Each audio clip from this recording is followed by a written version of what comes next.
Assalamu alaikum guys, and welcome back to another video on our channel DoctorMom.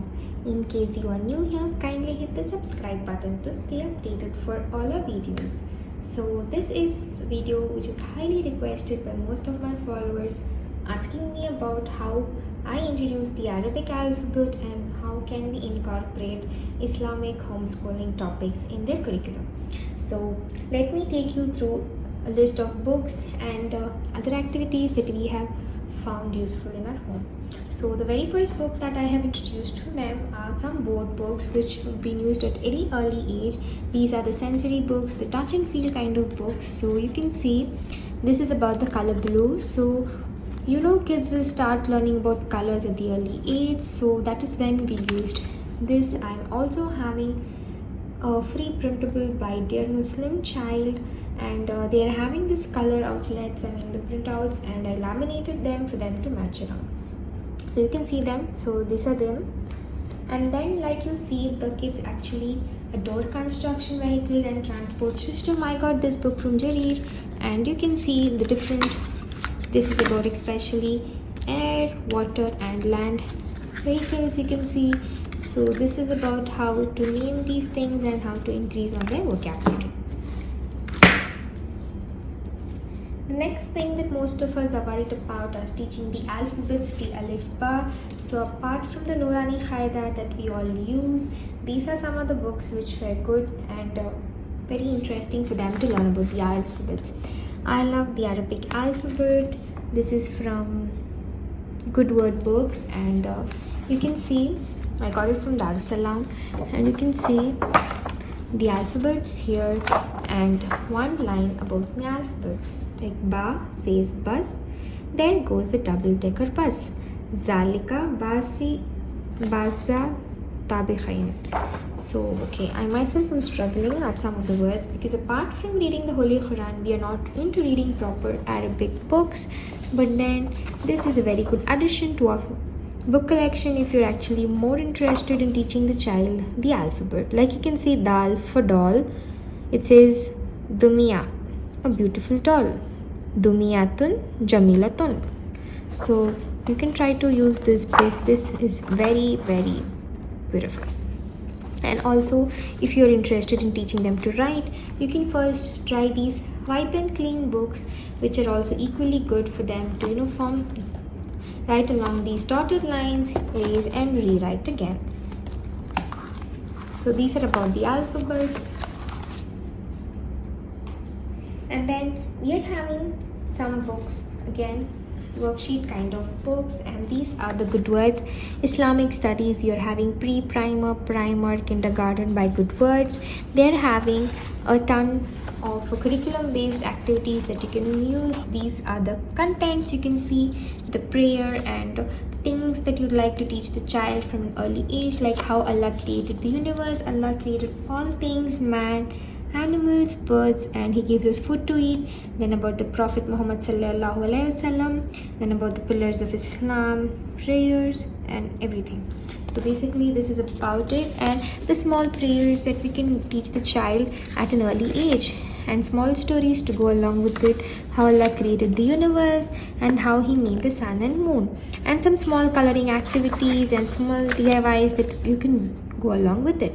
Allah made the animals, and then the activity about the animal system. Allah made the birds. To pair with this, I actually have Good Words, other books. Allah made the birds, Allah made them all, the birds, flowers. There are a lot of collection of these books too. You can read them, the stories. Apart from just teaching the name of birds, you can actually talk about how Allah created all humankind, mankind, everything that is in the universe. And then we are having another book, and this is the Young Muslim series, book 1. Again, you're having this like book 1, 2, 3, and this is for the early kids. You can see the contents here again, all the surahs, the initial surahs about angels, and the duas, the pillars of Islam, good manners again. So if you can see, this is for a little older kid, like probably 5-year-old. Like after the initial book that I showed, you can go on with this. And when the child is learning to write, you can teach them to write Allah and then Allah made these things, make them color. So basically this is more of an activity oriented book for the child, and to learn the surah by heart, the meaning, and then try to color it and try to do some activities surrounding that particular surah. So this is also a very good book, and the main questions that we ask: what is your religion, who is your prophet, and the different lessons that we can do with the child, the pillars of Islam. So coming to the curriculum, these are the books that we used. Also, I got a very good book from Good Words again. These are stories from the Quran, the big coloring book. This is an amazing, wonderful book for the child. Again, you can see the origin of life, and like you see, you have a story and for the child to color around. So how Allah created the things, how Allah created all of this, and just goes on about everything, about all the stories from the Quran, about creation, about prophets, the two sons of Adam alayhi salam, and then you're having the story of Noah alayhi salam, the ark of Noah and the animals, things that you can teach the child at a very early age and explain to them. Allah's best friend, Ibrahim alayhi salam, the story of Ibrahim alayhi salam, the story of Ismail alayhi salam, the brave boy Ismail alayhi salam. You can just incorporate all this, how they built the Kaaba, and how all this can be made into coloring activity that the child will always enjoy. The tale of fish, these small stories, and you can narrate the prophet king Dawud alayhi salam, and all the stories going on from the story of Sulaiman alayhi salam and so on. So this is it about in this book, I think, about all the different messengers of Allah. So this is an excellent book. I am just waiting to start this for Rahian. He is currently 4 years old, and I hope he will enjoy this. Apart from that, for those who ask me about how to introduce the stories of prophets, there are a lot of good books on prophet stories, but what I have started with are these small books. I just have 4 of them, and you can just see stories that we have to read. These are quite big for the child to read at this age. Probably a 5-year-old can read, but for Rahian Mizan, we just read it and tell them the story. So this is it, but we are having a lot of different books with more depth knowledge, but for starters, this is good to go. This again is from Dar es Salaam.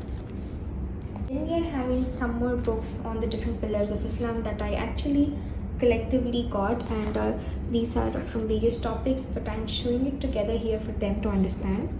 For you all to understand, and try to go in this order: A to Z of Akhlaq. When you're teaching A to Z, you can actually start with these books, so we can talk about every kind of a good manner. J for justice, F for forgiveness, and so on. And the story of Allah, how he made the rose and things like that.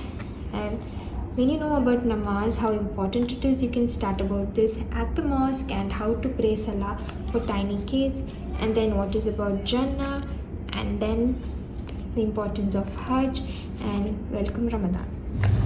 Also, we'll share part 2 of this video series, guys. So till then, goodbye. Thank you.